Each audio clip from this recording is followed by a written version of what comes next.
Oh, you are not going to believe what I went through with Jake. For 3 years, I thought I knew him, but it turned out the man I loved was a master manipulator, meticulously crafting a web of lies that almost consumed me. But what he didn't know was that while he was busy tearing my world apart, I was secretly plotting a takedown so epic it would leave him utterly destroyed, financially and emotionally. For the first 2 years, our relationship was fine.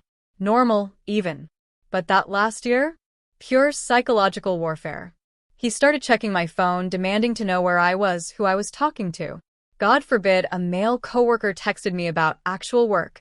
He'd erupt in irrational jealousy.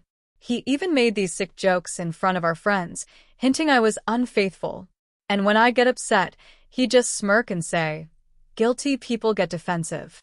The absolute nerve. Because here's the kicker. I was completely, utterly faithful. Not even a passing thought.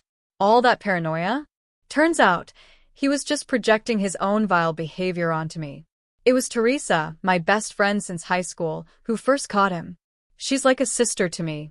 One night, after another one of Jake's wild accusations, this time, questioning why I was 15 minutes late from grocery shopping and suggesting I was meeting someone, I showed her the texts. Teresa just got this weird look on her face. Then, she showed me her phone. And there it was, staring back at me like a punch to the gut. Jake's dating profile, active that very day. His bio even boasted he was single and looking for fun. My stomach dropped to my feet. Teresa confessed she'd suspected for weeks. A friend of hers had actually matched with him, recognized him from my social media, and Teresa had been quietly gathering evidence, making sure it wasn't just some huge misunderstanding before she broke my heart. That night, fueled by righteous fury and a desperate need for answers, we hatched a plan. Teresa would create a fake profile and see how far he'd go. Within hours, she matched with him. And he didn't even hesitate. Their chats? Vile. Truly disgusting. He told her he was single, then immediately launched into complaining about his psycho ex, meaning me, who he was trying to break up with, but she just wouldn't take the hint. When Teresa asked him point-blank why he didn't just end it, his response made my blood run cold. She pays half the rent and does all the cooking and cleaning. Why give that up until I find something better? He actually called me his Roomba that also pays rent. A Roomba. Then it got worse. He started sending her screenshots of conversations with other girls he was seeing, and in those chats, they were all making fun of me. He called me the most hideous creature, something so repulsive. There was even a message from Jake that read, "I almost gag when she tries to kiss me." And some girl responded, "You're such a saint for putting up with her." I would have left ages ago. Jake's reply? "It's complicated, but not for long. I promise." These were messages to multiple women. All while he was accusing me of cheating, all while I was cooking his favorite meals, doing his laundry, desperately trying to prove my loyalty to a man who literally gagged at my touch.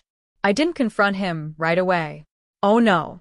Teresa and I knew we needed more than just evidence. We needed a plan. Not to get him back, but to absolutely destroy him. For the next few weeks, I played the perfect girlfriend. I smiled when he kissed me goodbye in the mornings, forced myself to cook his meals, and do his laundry. I even apologized when he accused me of flirting with a delivery guy who literally just handed me our food and left. All the while, beneath that placid surface, I was plotting. One night, Jake came home late, reeking of unfamiliar perfume. When I casually mentioned it, he absolutely flew into a rage. He said I was being paranoid, that maybe I should talk to someone about my insecurities, that perhaps I was depressed and hadn't been myself lately. I just smiled, apologized, and mentally added that to my growing list of reasons he deserved what was coming. Then I went through our finances. We had a joint account for bills, but Jake also had his own savings account, one he was so ridiculously proud of, always boasting about his discipline and saving for our future. What a sick joke. Looking at our bank statements, I saw large withdrawals on nights he claimed he was working late, expensive restaurants, hotel charges, gift shop purchases. That's when I knew exactly where to hit him, his ego and his wallet. I remembered my cousin, Vicky. Everyone always said we looked similar, Except she was the prettier version of me. Thanks, family. She had my dark hair and eyes but was taller, with a better figure, as my mom would constantly remind me. She'd been a model in college and still turned heads everywhere. And most importantly, she owed me a huge favor after I'd helped her through a truly brutal breakup last year. I called Vicky and Teresa for an emergency meeting, laying out the entire sordid story. Vicky was absolutely furious on my behalf. She immediately recognized what Jake was doing as emotional abuse, not just cheating. And she was right. When Teresa showed Vicky all the evidence she'd gathered, Vicky couldn't believe someone could be so cruel while pretending to be the victim.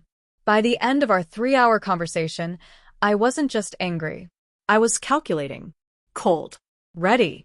That night, as I watched Jake texting on his phone with that stupid little smirk, probably telling some other woman how hideous I looked while simultaneously accusing me of texting someone, I made my decision. I had my plan. Something that would make Jake regret every single word he ever said about me. Something that would hit him exactly where it would hurt the most. Teresa and Vicky were all in, and together, we were about to teach him the lesson of a lifetime. Our plan felt like something out of a heist movie, except it was real, and I was living it. We decided Vicky would accidentally run into Jake at his gym. He went to this fitness club downtown every Tuesday and Thursday like clockwork, supposedly for training sessions, but now I knew he was just trolling for women. Vicky got a guest pass through a friend who was a member. We studied Jake's routine. He always posted workout selfies with timestamps, the predictable dumbass. We knew exactly when to position her on the treadmill next to his favorite bench press. The first day of Operation Takedown, Vicky wore these insane leggings that made even me do a double take. She texted me from the gym. Target acquired. He hasn't stopped staring since I walked in. What happened next was so predictable, it was almost boring. Jake accidentally bumped into her while getting a towel, started a conversation about protein shakes or some garbage, and asked for her number to share workout tips. By that evening, he was already texting her. I sat with Vicky on my couch, reading every message, my stomach in knots. Teresa brought wine and takeout, insisting we needed fuel for the psychological warfare ahead. The texts were exactly what you'd expect. Compliments about how fit she looked, questions about whether she was single, suggestions they grab a protein shake sometime. Here's the kicker. Jake had no idea Vicky was my cousin. We look similar, but not in an obvious way unless you're really paying attention. And Jake never really paid attention to me anymore.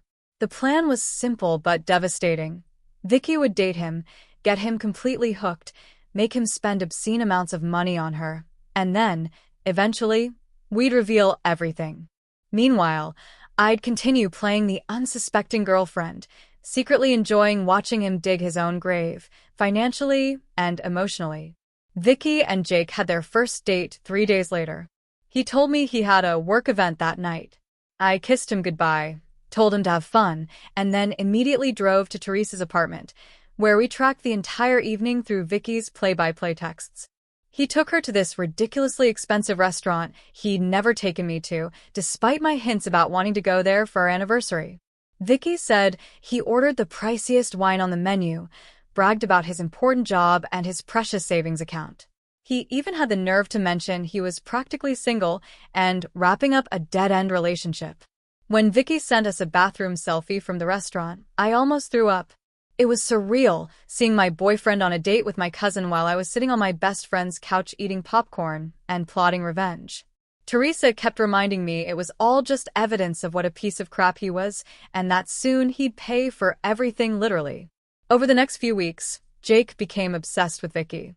He started canceling our plans to see her, staying out later, coming home with this smug look on his face like he had some amazing secret. All while Vicky reported back everything to me and Teresa. The money spending started small, dinners, small gifts, concert tickets. But Vicky was strategic. She'd casually mention some jewelry she liked while they were walking past a store. Next thing you know, Jake's dropping $500 on earrings to impress her. She'd talk about a weekend getaway spot she'd always wanted to visit, and suddenly Jake was booking hotels and making plans. The best part? Vicky would accidentally leave these gifts at his place, claiming she didn't want to lose them. But really, it was so he couldn't ask for them back later. Then she'd bring them straight to me. I now had a collection of expensive jewelry, designer bags, and even a damn watch he bought her. All purchased with money he claimed he was saving for our future. As for the trips and experiences, Vicky had a system. She'd get Jake to book everything on his credit card. Then she'd find some excuse for why she needed cash for her half, which he'd immediately refuse because he was trying to impress her. Then, after the weekend, she'd Venmo me her fund money from Jake's cash. Sometimes I'd use it for myself, but mostly I'd split it with Teresa and Vicky for what we called our revenge fund. We were building quite the nest egg. One weekend, Jake told me he had a business conference in a beach town 2 hours away. What he actually had was a romantic weekend with Vicky at a luxury resort. Vicky somehow convinced him she needed $800 in spending money for spa treatments and shopping. He handed it over without question. That money funded my spa day with Teresa at a local place while he was gone. We got the works, massages, facials, mani-pedis, all on Jake's dime.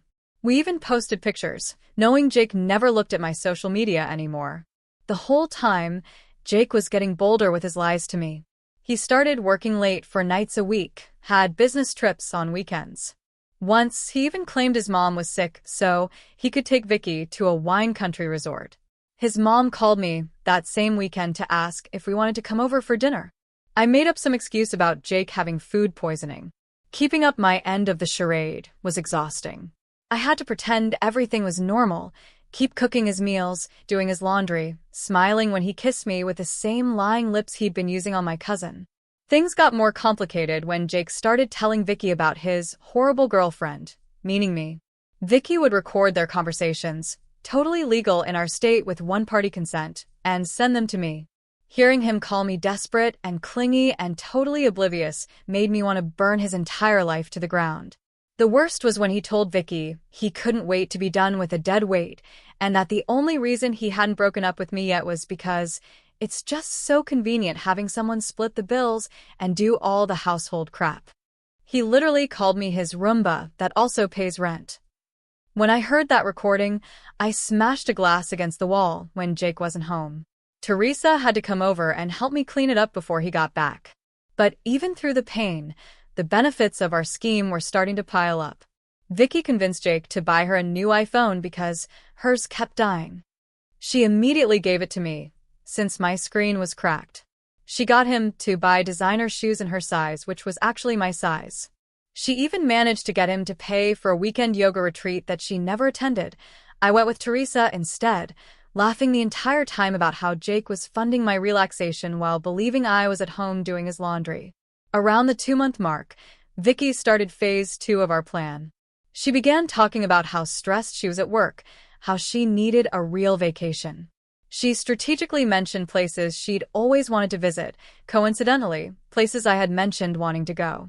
One night, while on a date with Jake, she broke down in fake tears about how she'd never been able to afford a real vacation. Jake, trying to be the hero, immediately offered to help. Before the night was over, he'd booked a weekend trip to this amazing mountain resort about 3 hours away. All expenses paid. Here's where it got really interesting. The day before the trip, Vicky called Jake sobbing. Her grandmother was in the hospital, and she couldn't possibly go away that weekend. Jake was devastated, especially since the reservation was non-refundable. Vicky, being the thoughtful person she is, suggested he take the trip anyway since he'd been working so hard. Jake reluctantly agreed. The minute Jake told me he was going on a guy's fishing trip that weekend, his cover story to me, I texted Vicky and Teresa. The plan was in motion. Vicky had already secretly given me the reservation details. As soon as Jake left for work the next morning, I packed my bags, picked up Teresa, and we drove to the exact resort Jake had booked for his weekend with Vicky. We checked in using the reservation Jake had paid for. The front desk didn't even blink when I gave them my ID. The reservation was under Jake's name, but didn't specify guest names. We spent the entire weekend in luxury, spa treatments, gourmet meals, hiking with a private guide, all courtesy of Jake's credit card. We even ordered room service and charged it to the room. Meanwhile, Jake was texting Vicky about how disappointed he was, but how he was making the best of it on his fishing trip with imaginary friends. We took so many pictures that weekend, being careful not to post them anywhere Jake might see. Those photos went into what we called our evidence locker, the folder we'd eventually use to show Jake just how thoroughly he'd been played. When I got home Sunday night, Jake was already there, telling me about all the huge fish he and his buddies caught. I nodded and asked questions, acting interested, while secretly replaying the memory of soaking in a hot tub with a glass of expensive champagne he had paid for. The pattern continued for another month. One of my favorite scams was the birthday present scheme. Vicky mentioned her best friend's birthday was coming up, and she wanted to get her something special, but was short on cash. Jake immediately offered to help. He ended up buying an expensive designer bag that Vicky had picked out, which she promptly gave to me for my birthday, which was actually the following week. I carried that bag everywhere, including on dates with Jake. He complimented it once, saying it looked expensive. I just smiled and said Teresa had gotten it for me.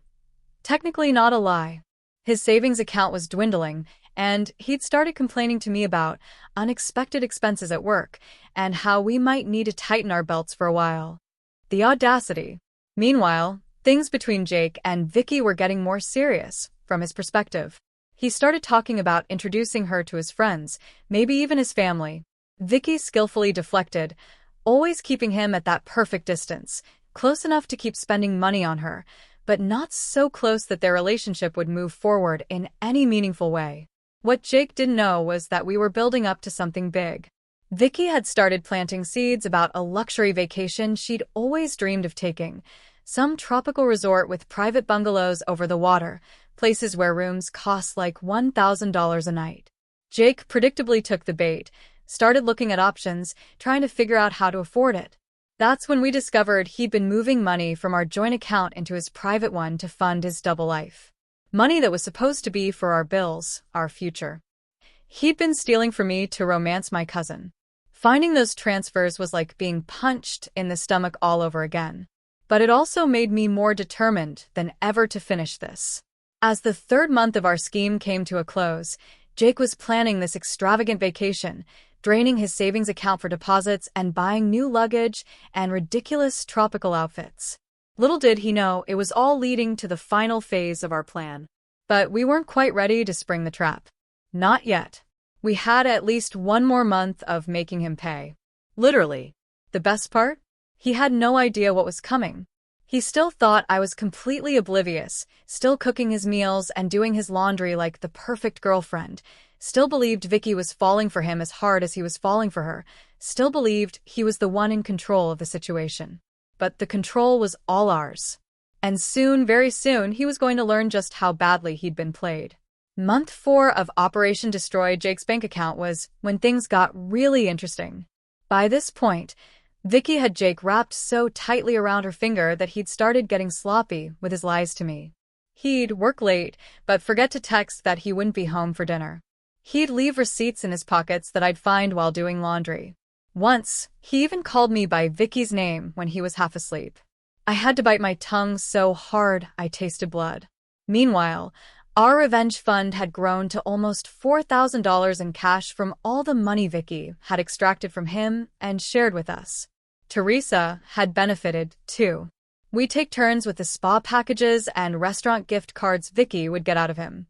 One night, Jake came home looking stressed. He sat me down for a serious talk about our finances. Apparently, he was experiencing some temporary cash flow issues and needed me to cover more of our shared expenses for a while. Could I possibly pay the full rent next month instead of just my half? And maybe handle the utilities, too? He promised he'd pay me back once his work bonus came through. I almost lost it right there. This jerk was spending thousands on my cousin while asking me to cover his basic living expenses. But I kept my cool, nodded sympathetically, and agreed to help out. What choice did his oblivious girlfriend have? As soon as he left the room, I texted Vicky and Teresa. Phase escalation starts now. The next day, Vicky called Jake in tears. Her car had broken down and she needed $600 for repairs ASAP. Jake, despite having just told me he was broke, somehow found the money within hours. Vicky took the cash, thanked him profusely, and then split it with me and Teresa. We went shopping while her perfectly functional car sat in my apartment complex's guest parking. But the real gold mine was the tropical vacation planning. Vicky had convinced Jake to book this ridiculously expensive resort in Bora Bora. Jake was struggling to come up with the money, but Vicky kept sending him pictures of the place, talking about how it would be the most romantic week of their lives. I watched from the shadows as Jake started selling things to fund this trip. His prized vintage guitar collection that he'd never let me even touch? Sold on eBay. The expensive watch his grandfather left him? Pawned. His crypto investments he was so proud of? Liquidated at a loss. All while telling me we needed to cut back on luxuries like my damn morning coffee and Netflix subscription. One night, while Jake was in the shower, I checked his phone and saw he'd taken out a personal loan for $15,000. The absolute madness. Going into debt for a woman he'd known for less than 4 months, while telling his girlfriend of 3 years that we needed to economize. While all this was happening, I was quietly preparing my exit strategy. I'd found a new apartment with Teresa's help, affordable and with good security. I'd been moving my important documents and sentimental items there little by little. I'd started redirecting my mail to a P.O. box. I'd even opened a new bank account at a different bank where Jake had no connections. The stress of maintaining the charade was getting to me, though. Playing the supportive, oblivious girlfriend while watching Jake destroy his finances for another woman, even if that woman was my cousin working on my behalf, was exhausting. Some nights, I'd lie awake next to him, fighting the urge to scream in his face about what a pathetic, disloyal piece of garbage he was. Teresa noticed I was struggling and suggested we treat ourselves to a mental health day using some of our revenge fund money. We booked a day at this amazing hot springs resort about an hour outside the city. The irony? It was a place Jake had once promised to take me for our anniversary but claimed we couldn't afford. The day at the hot springs was exactly what I needed. Soaking in the mineral pools, getting massages, drinking champagne at 11 a.m., all while knowing Jake was at work, stressed about money, completely unaware that he was funding my relaxation. It felt like poetic justice. When I got home that evening, Jake was already there, which was unusual. He looked nervous, pacing around the living room. My heart dropped. Had he somehow found out about our scheme? But no, it was something else entirely. He sat me down and told me he'd been doing some serious thinking about our relationship. This was it. He was going to break up with me. After all these months of cheating and lying, he was finally going to end things so he could be with Vicky openly. I prepared my fake surprise face, already mentally rehearsing how I'd call Vicky and Teresa the minute he left to tell them we needed to accelerate our timeline. But that's not what happened at all. Instead, this delusional jerk got down on one knee and pulled out a ring box. A sad little engagement ring. He started saying how he'd been distant lately because he was working through some personal issues, but had realized I was the one he wanted to spend his life with. That sometimes people don't appreciate what they have until they almost lose it. That he wanted us to start fresh. I was literally speechless. This was his plan? To lock me down with an engagement while continuing to see Vicky on the side? Or was he planning to break things off with her? Either way, it was the most pathetic, desperate move I could imagine. The ring was tiny, nothing like what he'd once promised he'd get me someday. Clearly, his finances were in worse shape than I'd thought. I stood there frozen, my mind racing through options. If I said yes, it would buy me more time to extract maximum revenge. If I said no, the game would be over too soon. I did what any self-respecting woman in my position would do. I burst into tears. Not entirely fake, they were tears of rage. And told him I needed time to think. That his distant behavior had hurt me deeply, and I wasn't sure if we could fix things. That I loved him, but needed space to consider his proposal. Jake was crushed but tried to hide it. He said he understood, that he'd give me all the time I needed. He even suggested I go stay with my parents for a few days to clear my head. I almost laughed out loud. He was trying to get me out of the apartment so he could have Vicky over. I pretended to agree, packed a bag, and went straight to Teresa's place. The minute I arrived, I called Vicky and filled her in on this insane new development. She couldn't believe it either. What kind of psychopath proposes to one woman while actively planning an expensive romantic vacation with another? We decided to use this new situation to our advantage. Vicky would act especially needy and demanding in the coming days, really pushing Jake to his financial limits.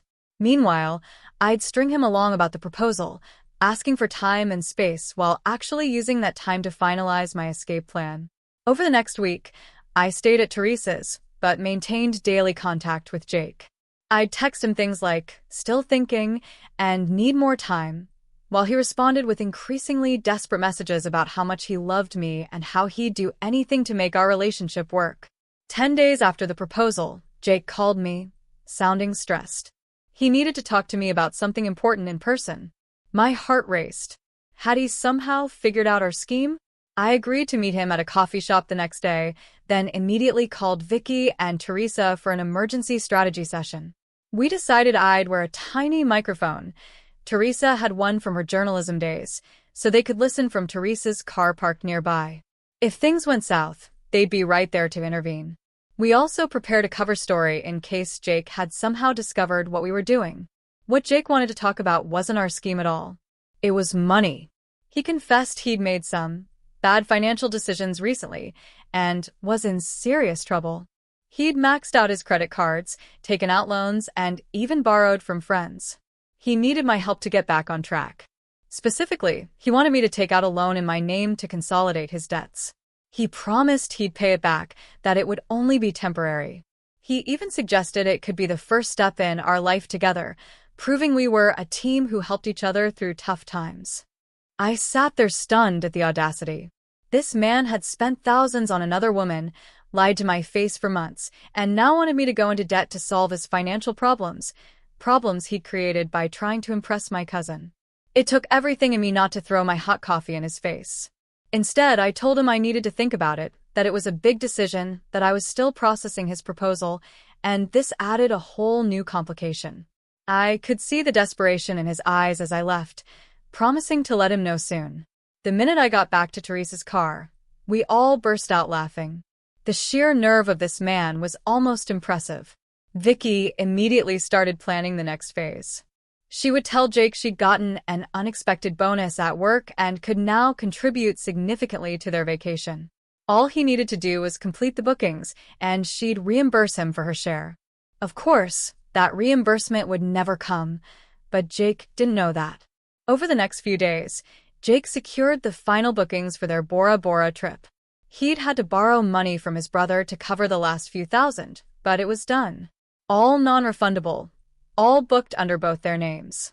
The vacation was scheduled to start in exactly 2 weeks. Their flights would leave on a Friday morning, which meant we had 12 days to execute the final phase of our plan. And Jake had no idea what was coming. No idea at all. Those final 12 days before Jake's romantic Bora Bora getaway, LOL, were some of the most stressful and exhilarating of my life. We had everything planned down to the minute. But there was always the risk he'd figure something out, or that Vicky would slip up somehow. Meanwhile, Jake was getting increasingly desperate about money. He kept texting me about that loan, saying things like, "I wouldn't ask if it wasn't important, and this is about our future together." The audacity of this man, thinking I'd go into debt for him while he was planning a luxury vacation with another woman. I mean, technically it was my cousin working on my behalf, but still. I finally agreed to meet him for dinner to discuss our relationship and the loan situation. I chose this mid-range restaurant where we'd had our first date, partly for the symbolism and partly because I knew he couldn't afford anything fancier. At this point, I spent extra time getting ready, making sure I looked amazing, hair perfect, makeup flawless, wearing this red dress he'd always loved. When I showed up, Jake's face lit up with hope. He'd been worried I was going to end things, but my appearance suggested otherwise. We ordered food and made awkward small talk while he kept glancing at my left hand, noticing I wasn't wearing the sad little engagement ring he'd given me. Finally, I cut to the chase. I told him I'd been doing a lot of thinking about our relationship, about the future, about what I really wanted. His face got all serious and expectant. Then I dropped the first bomb. I told him I'd looked into the loan he wanted me to take out and could probably get approved for $25,000. The relief on his face was instant, like a drowning man spotting a lifeguard. He reached for my hand across the table, squeezing it while saying how much this meant to him, how he'd definitely pay me back, how this proved we were meant to be together. I smiled and said there was just one condition. I needed access to all his financial records before taking out the loan. Bank statements, credit card bills, everything, just so I could understand exactly what I was getting into. His face froze. I kept my expression innocent, like this was a perfectly reasonable request from someone about to take on their partner's debt. He stammered something about how that wasn't necessary, that he'd handle all the repayments, that I shouldn't worry my pretty head about the details. I insisted, saying this was non-negotiable, that if we were going to build a life together, there needed to be complete transparency. Jake looked like he was going to be sick. He excused himself to the bathroom, taking his phone with him. When Jake returned to the table, he had composed himself. He agreed to show me his financial records soon, but said right now the most important thing was processing the loan application because he had some urgent deadlines. I nodded sympathetically while mentally adding this to the mountain of evidence of what a manipulative ass he was. I told him I'd go to the bank on Monday, this was Friday evening, to start the application process. His relief was palpable. Little did he know I had zero intention of getting him a penny. Over the weekend, Jake was extra attentive and loving, bringing me coffee in bed, suggesting we watch my favorite movies, even cleaning the apartment without being asked. All while texting Vicky constantly about their upcoming trip, which was now just 9 days away. Monday morning came, and I told Jake I had an appointment at the bank. I dressed in my most professional outfit and left the apartment while he wished me luck. Where I actually went was to meet Teresa and Vicky at our new favorite coffee shop to finalize the details of our plan. When I got home that evening, Jake was waiting expectantly. I told him the bank needed more time to review my application, but that things looked positive. He tried to hide his disappointment and stress, but I could see his hands shaking slightly as he hugged me. 4 days before the trip, Vicky played her MasterCard. She called Jake crying, saying her grandmother had just been hospitalized and she might need to fly home to see her instead of going to Bora Bora. Jake panicked, started offering solutions. Could they postpone the trip? No. Non-refundable. Could her grandmother wait? She was shocked he would suggest that. What if he went with her to see grandmother instead? No. Family only during health crisis. After letting him stew for 24 hours, Vicky called back with good news. Grandmother was stable and the doctor said there was no need for immediate concern. The Bora Bora trip could proceed as planned. Jake was so relieved he actually sent her flowers as a feel-better gift for grandmother. Flowers that were delivered to my new apartment where Vicky was actually staying half the time now as we prepared for the final phase. 2 days before the trip, Jake was a complete mess. The bank, aka me, still hadn't approved the loan he desperately needed. He was trying to pack for Bora Bora while hiding his suitcase in the closet whenever I was home. He was juggling texts between me and Vicky, trying to keep both relationships afloat. It was almost sad how pathetic he'd become. Almost. The night before the big trip, I told Jake I needed to talk to him about something important. His face went pale. He probably thought it was about the engagement or the loan. Instead, I told him I was going to stay with Teresa for a few days because I needed space to think about our future. His relief was visible. This solved his problem of how to leave for the airport without me asking questions. What Jake didn't know was that while he was at work the previous day, I'd already moved most of my remaining belongings to my new apartment. All that was left were some clothes and toiletries I could easily fit in one suitcase, which I packed while he was in the shower. As I was about to leave, Jake hugged me tightly and said he hoped I'd have an answer about our future when he got back from his business trip on Sunday. The fact that he could lie to my face so convincingly after 3 years together still astounded me. The moment I closed the apartment door, our final countdown began. Operation Complete Destruction was officially underway. I went straight to Teresa's place where Vicky was waiting. We ordered pizza, opened champagne, and went over our plan one last time. Tomorrow morning, Jake would head to the airport thinking he was about to have the romantic getaway of a lifetime with his gorgeous secret girlfriend. Instead, he was about to have the worst day of his life. We barely slept that night, too wired with anticipation. At 6 a.m., Vicky texted Jake. "Good morning. So, excited for today. Can't wait to see you at the airport."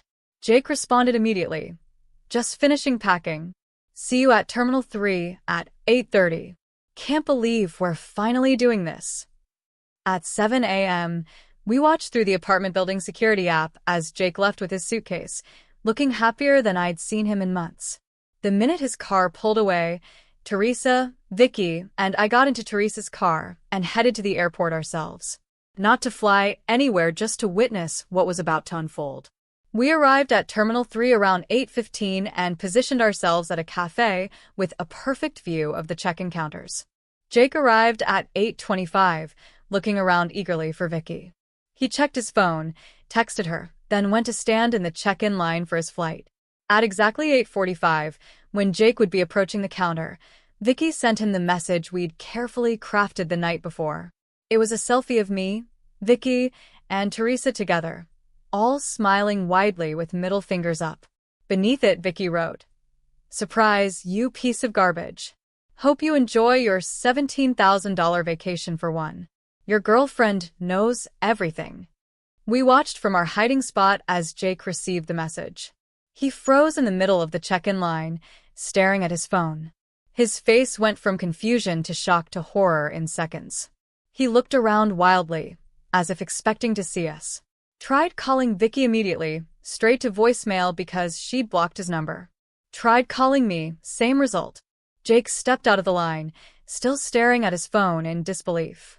He slumped onto a nearby bench, frantically typing, probably sending desperate messages that would never be delivered. We watched this go on for almost 20 minutes before he finally got up and walked zombie-like toward the exit, dragging his suitcase behind him. Jake spent the entire day calling us from different numbers, leaving increasingly desperate voicemails. We ignored them all, focusing instead on phase 2 of our final plan. I'd also left a carefully worded letter on the kitchen table outlining exactly what we knew, along with printed copies of some of his worst messages about me, including the ones where he called me the most hideous thing, and his Roomba that also pays rent. The letter explained that if he contacted me or Vicky again with any threats or harassment, the entire evidence folder would be sent to his parents, his boss, and posted publicly.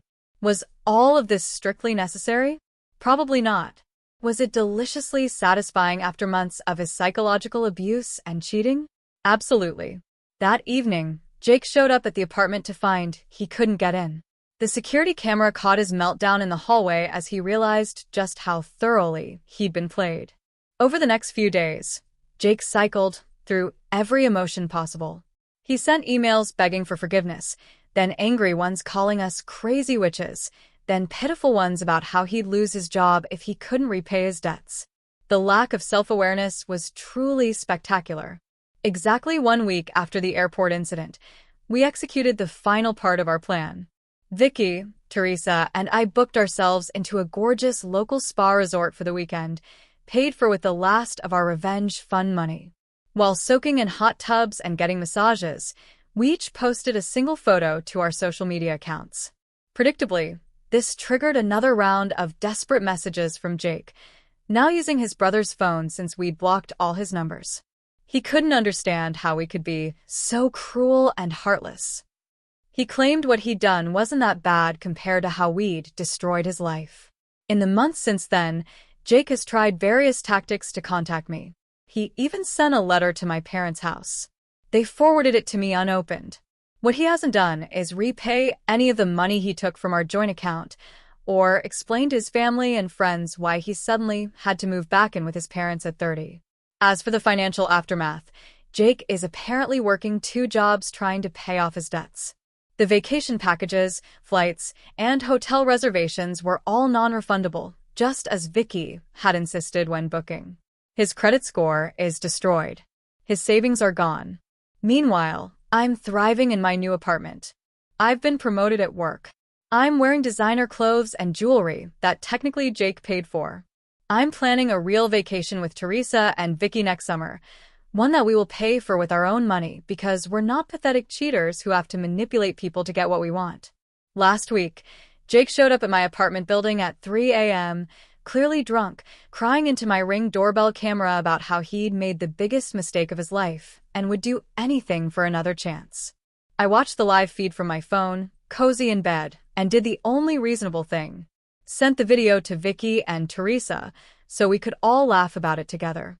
Then forwarded it to building security to have him removed from the property. 20 missed calls later, he finally gave up. I slept like a baby that night, knowing he was suffering while I was absolutely thriving. That, my friends, is what you call karma. And it is beautiful.